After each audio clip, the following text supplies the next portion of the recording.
Sanskrit ancient language 50,000 సంవత్సరాల క్రితం ఆఫ్రికాలో ఫస్ట్ టైం మనిషి మాట్లాడుతూ ఎక్స్ప్రెస్ చేయడం నేర్చుకున్న తర్వాత అలా మాట్లాడుతూ మైగ్రేట్ కావడం వల్ల వేరు దేశాలు వేరు భాషలు మొదలయ్యాయి.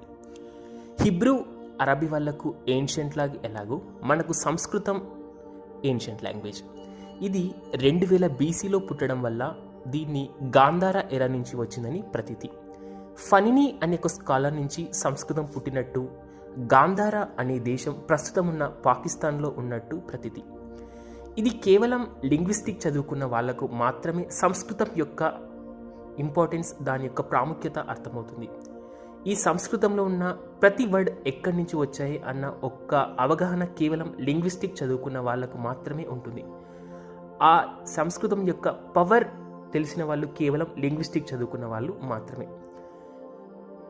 ఫర్ ఎగ్జాంపుల్, మనకు సంస్కృతంలో ఎలిఫెంట్ అన్నదానికి ఎన్నో పర్యాయాలు.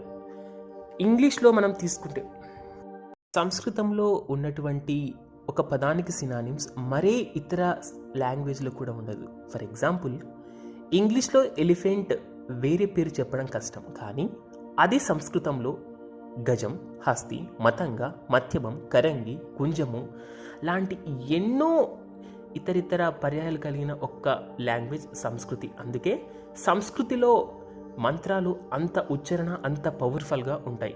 ఇదే మనకు మంత్రోచ్చారణ అని ఒక డివైన్గా భావించడం ఇండియాలో జరుగుతుంది.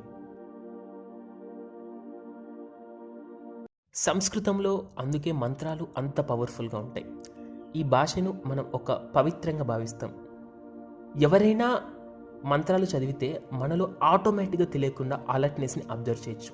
అంతేకాకుండా అర్థం కాకుండా ఉన్న వల్ల ఆ మంత్రోచ్చారణ వల్ల మనం వాటిని ఇంకా జాగ్రత్తగా వింటాం. మంత్రాలు చదవడం మనలో alertness, brain power, lungs better అవ్వడం వంటివి మనం ఎన్నో అబ్జర్వ్ చేయొచ్చు.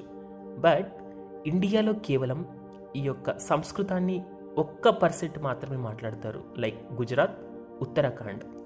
ప్రస్తుతానికి ఉత్తరాఖండ్ ఇప్పటికీ వాటి యొక్క రాష్ట్ర భాషను సంస్కృతంగా పరిణమించి స్టిల్ ఉత్తరాఖండ్లో చాలామంది ఈ యొక్క సంస్కృతాన్ని నేర్చుకోవడం ఒక యథావిధిగా కొనసాగిస్తున్న అబ్జర్వ్ చేయొచ్చు.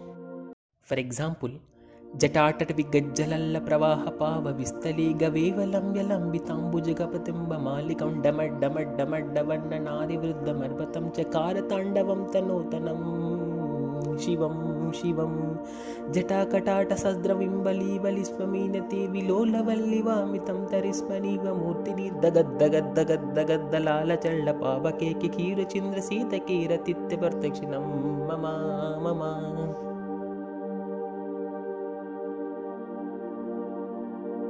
సంస్కృతం కేవలం లాంగ్వేజ్ మాత్రమే కాదు, ఇందులో ఎంతో సైన్స్ దాగి ఉంది. మనం సంస్కృతం చదువుతున్నప్పుడు మనకు తెలియకుండాగా మనలో నుంచి ఒక ఉత్తేజం మొదలవుతుంది.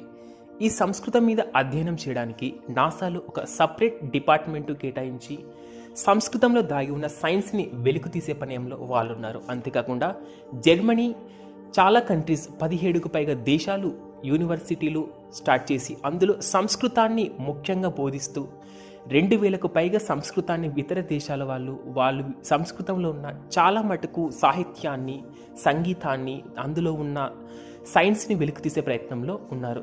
ఇంతేకాకుండా రాబోయే రోజులలో ఆర్టిఫిషియల్ ఇంటెలిజెన్స్ యొక్క ఇంపార్టెన్స్ పెరుగుతున్న నేపథ్యంలో ఆర్టిఫిషియల్ ఇంటెలిజెన్స్ని ఏ లాంగ్వేజ్లో రాయాలి, ఏ లాంగ్వేజ్లో ప్రోగ్రామ్ని డిజైన్ చేయాలి అన్న దేశంలో స్టిల్ ఇప్పటికీ సంస్కృతాన్ని చాలామంది ప్రిఫర్ చేస్తూ అన్నిటికంటే సులువైన భాషగా సంస్కృతంలో ఆర్టిఫిషియల్ ఇంటెలిజెన్స్ని డెవలప్ చేయడం అనేది చాలా సులభకరంగా ఉంటుందని ప్రతీతి. సో ఇంతేకాకుండా సంస్కృతం చాలా మటుకు దేశాలు లర్న్ చేసే ప్రాసెస్లో ఉంటే, బట్ మన ఇండియాలో ఇప్పటికీ చాలామందికి సంస్కృతంలో 10 పదాల యొక్క మీనింగ్ కూడా తెలియని పరిస్థితి.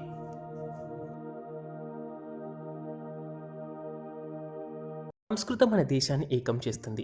సంస్కృతంలో మంత్రం వింటే చాలు అన్ని రాష్ట్రాలు తెలియకుండా అలర్ట్నెస్ పెరిగిపోతుంది. ఎందుకంటే ఇది మన deep down wisdom language, like ఇది మన మాతృభాష లాంటిది. ఈ సంస్కృతంలో ఋగ్వేదం, సామవేదం, యధర్వణ వేదం, అధర్వణ వేదం, ఉపనిషత్, పురాణస్, హితోపదేశస్ అండ్ భగవద్గీత, రామాయణ, మహాభారతం లాంటి మహాకావ్యాలు కేవలం సంస్కృతంలో లిఖించబడ్డాయి.